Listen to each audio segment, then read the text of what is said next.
बिस्मिल्लाहिर्रहमानिर्रहीम। अस्सलाम वालेकुम। आ गई जी मैं रूफ़ पे और ये खड़े, अभी इसको बांधा नहीं है, घूम फिर रहे। बकरियां भी अपना खा पी के बस वैसे ही अब जिसे कहते हैं कि जी मुँह मार रही हैं आप साइड पे, बच्चों के खाने में कभी अपने खाने में। और वो रहे जी दोनों छोटी, और ये रही बाला, और ये रहा जी रुस्तम। युमन अंदर खड़ा हो जाता है क्योंकि उसको थोड़ा सा अपनी जान की परवाह होती है। हालांकि अब मुकाबला कर लेता है लेकिन फिर भी। तो जी आज मैंने जिस टॉपिक पे बात करनी थी वो ऐसी चीज़ है, ऐसी देसी चीज़ है जो कि तकरीबन हर घर में मौजूद है, हर घर में, और बहुत छोटी और मामूली चीज़ है लेकिन फ़ायदा बहुत बड़ा है। फ़ायदा ये है कि जो बकरों की मौत हो जाती है खड़े खड़े अचानक, उसके लिए बेस्ट है। सबसे बड़ी बात यह है कि जो जानवरों के बाल गिरते हैं, अच्छा जी खून की एलर्जी या इस तरह के कोई मसला आ जाता है, उसके लिए बेस्ट ये जी बात वो है जी चीज़ लहसुन सबसे बेस्ट है कि आप अपने जानवरों को लहसुन दें। लहसुन किस तरीके पे खिलाना है, ये किसी भी तरीके से आप खिला सकते हैं, ख़ास तौर पे बकरों को। और अगर आप रोटी में बना कर देते हैं तो वो सबसे बेस्ट है, और अगर आप दूसरी तरह खिलाते हैं तो वो भी अच्छा है। तो मेन चीज़ ये है कि लहसुन जो है वो जानवरों के लिए, इंसानों के लिए यकसा मुफीद है।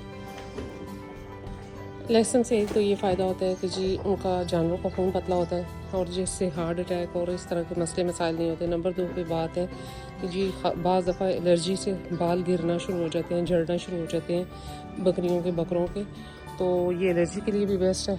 तो ये मैं अपने बकरों को और बकरियों को लाजमन देती हूँ, इस बकरे को भी देती हूँ, इसीलिए इसमें इतनी शाइन है कि इसके बाल नहीं गिरते। और इंजेक्शन एवरमेक्टिन का या किसी भी मेक्टिन फार्मूले का आप लगा सकते हैं, जो कि तकरीबन 3 से 4 माह बाद या 6 माह बाद लगता है। वो कंडीशन पे डिपेंड करता है कि आपके जानवर की कंडीशन कैसी है। अगर बहुत ज़्यादा बाल झड़ रहे हैं तो फिर 20 दिन के या 15 दिन के वक्फे से 2 दफ़ा लगेगा, और अगर इतने नहीं गिर रहे तो फिर 6 माह में 1 दफ़ा लगा दें। अब जैसे कि मेरे जानवरों को, बड़े जानवरों को, इनको ज़रूरत नहीं थी तो इनको 1 दफ़ा लगाया था सर्दियों में। अब जब इसने डिलीवर किया था दिसंबर में, उसके बाद अभी तक ना इनको मैंने मेडिसिन दी और ना मैंने इंजेक्शन लगाया डिवर्मिंग के लिए, क्योंकि इनको ज़रूरत नहीं है इतनी फ़िलहाल। लेकिन बच्चों की हर मंथ तकरीबन लाजमन की जाती है, क्योंकि बच्चों को, आपको पता है कि बच्चों में पेट के कीड़े या खाल के जिसे कहते हैं तो मसले मसाइल ज़्यादा आते हैं इस वजह से। तो जी कहने का मकसद ये हुआ कि बकरों के लिए लहसुन, बकरियों के साथ साथ लहसुन बकरों के लिए भी बहुत मुफीद है। और दूसरा तरीका लहसुन देने का ये भी है कि आप लहसुन को घी में अच्छे से पका लें।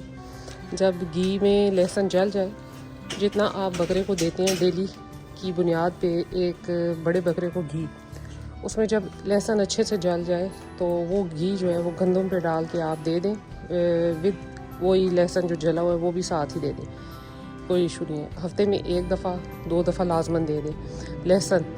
घी तो आप अगर डेली दे रहे हैं तो वो तो कोई मसला नहीं है, लेकिन लहसुन की बात कर रही हूँ कि हफ्ते में 2 दफ़ा लाजमन दें। उससे आपके बकरों में जो खून गाढ़ा होने की शिकायत है वो ख़त्म हो जाती है, और उससे बकरों का और बकरियों का खून पतला रहता है और बहुत सी बीमारियां दूर होती हैं। तो ये मैं जो अपने बकरे को देती हूँ वो तो मैं रोटी में बनाती हूँ, पराठे में, तो बकरियों को भी दे देती हूँ और ये बकरा भी खा लेता है। लेकिन इसको दूसरे तरीके पे भी दिया जा सकता है, यानी कि घी में पका के लहसुन को अच्छे से जब जल जाए, लहसुन या अदरक दोनों डाल सकते हैं आप। लहसुन अदरक जब जल जाए तो वो आप गंदम के दानों पे आप डाल के मिक्स करके बकरे को खिला सकते हैं। वो बकरों के लिए, बकरियों के लिए यकसा मुफीद है, लेकिन बकरों के लिए ख़ास तौर पे कि जी बकरों का खून ठीक हो जाता है। तो ये मेरी छोटी सी एक वीडियो थी। मैंने सोचा कि जैसे जैसे अब गर्मियाँ आ रही हैं तो ये जो बकरों की खड़े खड़े अमवात होने की शरह ये बढ़ जाती है, तो अपनी तरफ से एक कोशिश की जा सकती है। बाकी नफ़ा नुकसान अल्लाह के हाथ में, लेकिन अपनी साइड से एक कोशिश की जा सकती है। तो इसलिए मैंने सोचा कि एक वीडियो बना दी जाए। तो यही थी मेरी छोटी सी वीडियो। मिलते हैं नेक्स्ट वीडियो में, नेक्स्ट किसी टॉपिक के साथ। तब तक के लिए बाय।